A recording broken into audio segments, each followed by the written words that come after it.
Friends, मैं Prince Pandey आप सभी का बहुत बहुत स्वागत करता हूं अपने YouTube channel English with Prince में। फ्रेंड्स, आज से हम एक वोकैब की सीरीज शुरू कर रहे हैं जिसमें से मैंने ब्लैक बुक आपको करवाने की सोचा है। और इसमें पूरे ब्लैक बुक, पहले इडियम फ्रेजेस, फिर one word substitution, antonym, synonym, सारे वोकैब के जितने भी पार्ट हैं जो एसएससी या यूपीएससी सीडीएस जैसे एग्जाम्स में पूछते हैं या किसी भी कॉम्पिटेटिव एग्जाम्स में पूछते हैं, वो सारे आपको मैं इस यूट्यूब चैनल में करवाऊंगा।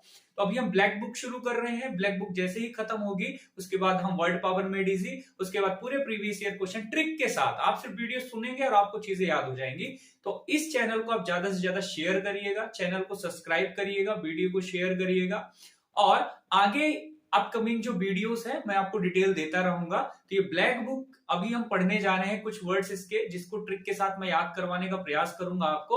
और अगली बार से जो लंबे लंबे वीडियोस आएंगे उसमें पूरी बुक को हम खत्म करते चले जाएंगे। ये देखिए मैं अंडरलाइन कर रहा हूं, अ बैड हेयर डे। अब बैड हेयर डे की जो मीनिंग होती है वो क्या होती है, क्या लिखा है देखिए, a day on which everything seems to go wrong, है ना, जिसमें हर कुछ गड़बड़ ही दिखाई दे, गलत ही दिखाई दे, गलत होता हुआ ही दिखाई दे, उसको हम बोलते हैं अ बैड हेयर डे।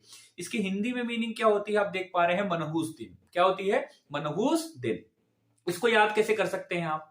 देखिए, अ बैड हेयर मतलब एक ऐसा दिन हो, अ डे, जिस दिन बाल पूरे खराब हो। किस दिन आपको कंघी करने का मन नहीं पड़ेगा, हम कुछ भी करें, है ना, हम बिल्कुल सजे धजे ना, लेकिन हम कंघी जरूर करते हैं, अपने बाल जरूर संवारते हैं, लेकिन इतना गंदा दिन हो जाए कि बाल तक ठीक करने की इच्छा ना हो, कुछ करने का मन हो, मतलब वो दिन बहुत मनहूस है, इसलिए बाल तक बनाने की इच्छा नहीं है। तो ऐसे याद कर लेंगे, अब बैड हेयर डे मतलब बाल भी बनाने की इच्छा नहीं है, बहुत ही गंदा दिन है, मनहूस दिन है।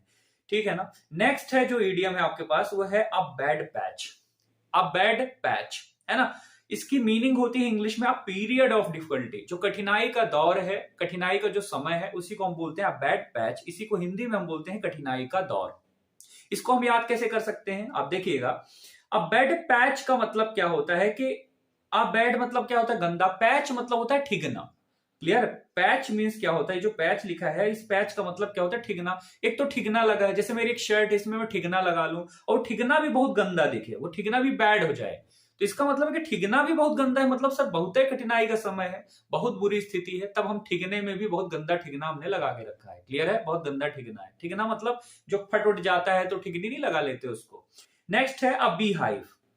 नेक्स्ट इडियम है अ बी हाइव। इसकी मीनिंग होती है अ बिजी प्लेस, है ना, व्यस्त जगह। जो भी व्यस्त जगह होगी, बिजी प्लेस रहेगा, उसको हम बोलते हैं बी हाइव। इसको आप कैसे याद कर सकते हैं कि भैया जहां पे भी बी होती है, बी मतलब जहां पे भी मक्खियां, मधुमक्खियां होती हैं, वहां कितनी सारी मधुमक्खियां रहती, बहुत सारी, ऐसा लगता है कितनी बिजी है वो, है ना, कितनी बिजी है, कितना बिजी होके ये शहद बनाने का काम कर रही है ना, बहुत बिजी जगह है, तो इसी के लिए आप बी हाइव का यूज करेंगे। नेक्स्ट है अ बिग ड्रॉ।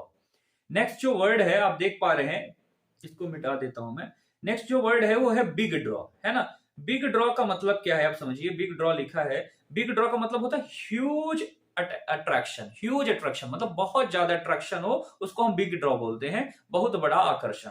इसको याद कैसे करेंगे, एक तो ड्रॉ है मतलब कोई चीज आप ड्रॉ कर दें और वो ह्यूज हो, ह्यूज मतलब बहुत बड़ा, तो कुछ आप बहुत बड़ा ड्रॉ कर दे तो सबको आकर्षित करेगा भाई कि बहुत बड़ा क्या है, हाँ ना, इतना बड़ा ये क्या है, समझिएगा। नेक्स्ट जो इडियम है वो है अ वर्ड्स आई व्यू।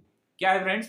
अ वर्ड्स आई व्यू, है ना। इसकी जो मीनिंग है इंग्लिश में वो है a general view from above. Come on, a general view from above. Above से मतलब ऊपर से जो भी जनरल व्यू आपको दिखता है उसके लिए हम इसका इस्तेमाल करते हैं। इसको हिंदी में कहते हैं विहंगम दृश्य। इसको याद कर लेंगे ऐसा कि भैया जो चिड़िया है ना, वर्ड्स है, जो चिड़िया की जो आंखें, चिड़िया हमेशा ऊपर उड़ती है, तो ऊपर से जो भी देखेगी उसको जो भी दिखाई देगा उसी को हम बोलेंगे words eye view.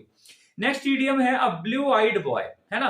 Blue eyed boy तब हम यूज करते हैं फ्रेंड्स जब किसी को हमको फेवरेट बताना हो, जो आपका फेवरेट होगा। इसकी मीनिंग है वन हु इज फेवरेट। जो फेवरेट होगा आपका, है ना, जिसको आप बहुत प्यार करेंगे, जो आंखों का तारा होगा, उसके लिए हम यूज करते हैं ब्लू आइड बॉय। क्लियर है? इसको आप कैसे याद करेंगे, भैया कोई लड़का है जिसकी आंखें ब्लू है। अब कोई लड़का किसकी आंखें ब्लू है तो बहुत सुंदर होगा, आप उसको बहुत मानेंगे, आंखों का तारा समझेंगे, ऐसा पढ़ सकते हैं। नेक्स्ट है अ bolt from the blue. Bolt from the blue का यूज तब होता है जब कोई अनएक्सपेक्टेड चीजें हो, है ना, आकस्मिक कोई घटना घट जाए, लिखा भी यहाँ पे आकस्मिक कोई घटना घट जाए, है ना, समथिंग अनएक्सपेक्टेड और अनप्लीजेंट, उसको हम बोल्ट फ्रॉम द ब्लू बोलते हैं। मतलब नीले से कोई बोल्ट निकालना, नीले कलर से बोल्ट निकालना, मतलब ये कोई अनएक्सपेक्टेड बात ही लगती है सर कि नीले कलर से बोल्ट हम क्यों निकालेंगे। क्लियर है। नेक्स्ट है a bone of contention. Bone of contention का मतलब क्या होता है? झगड़े की जड़, हिंदी में लिखा है झगड़े की जड़।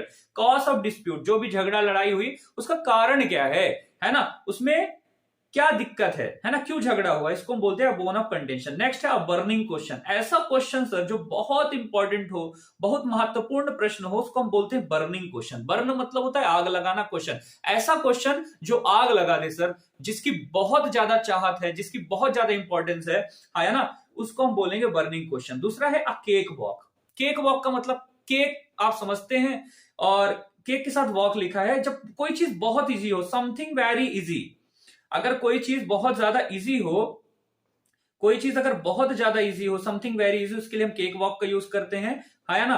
और इसको हिंदी में हम क्या बोलेंगे अगर हम समझे तो, हिंदी में आसान का।